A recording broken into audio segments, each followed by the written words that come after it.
จูนบุญเข้าภาพสาวงามหรือน้ำสังหาได้เห็นนวลน้องเนื้อทองอยู่บ้านธนานางงามเหมือนนางไม้ป่าน้องมางานทำหาสร้างเหมือนดังต้องมน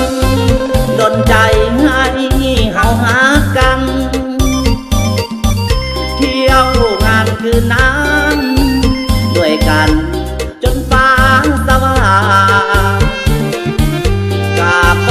บูชานมัสการงานทำภาษาสัญญาว่าบ่เหินห่างอ้ายกับน้องนางสิมาพบกัน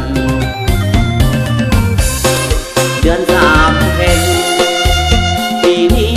อ้ายมาคอยเจ้าอ้ายยังมาคอยที่เก่าบ่อนสองเฮาสัญญากันไว้เวทหายไล่เงียบ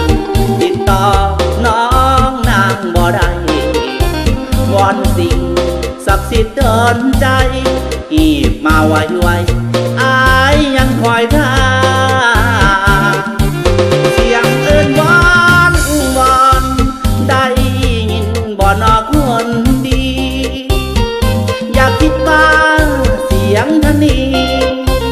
คนดีนี่คือเสียงอ้าย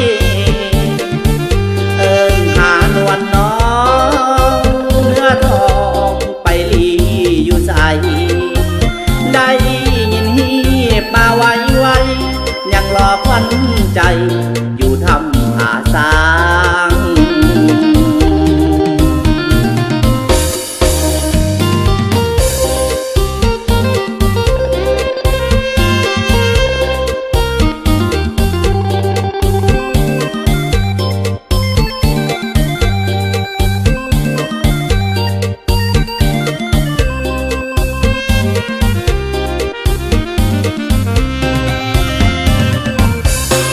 เดือนสามเพ็ญ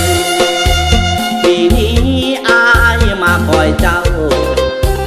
อ้ายยังมาคอยที่เก่าบ่อนสองเฮาสัญญากันไว้เวทหายไล่เงียบติดต่อน้องนางบ่ได้วอนสิ่งศักดิ์สิทธิ์เดินใจอีบมาไวๆอ้ายยังคอยท่าเสียงเอิ้นวอนวอนได้ยินบ่นอคนดีอยากคิดว่าเสียงท่านนี้คนดีนี่คือเสียงอ้ายเอิ้นหานวลน้องเนื้อทองไปลีอยู่ใสได้ยินฮีบมาไวยังรอควันใจ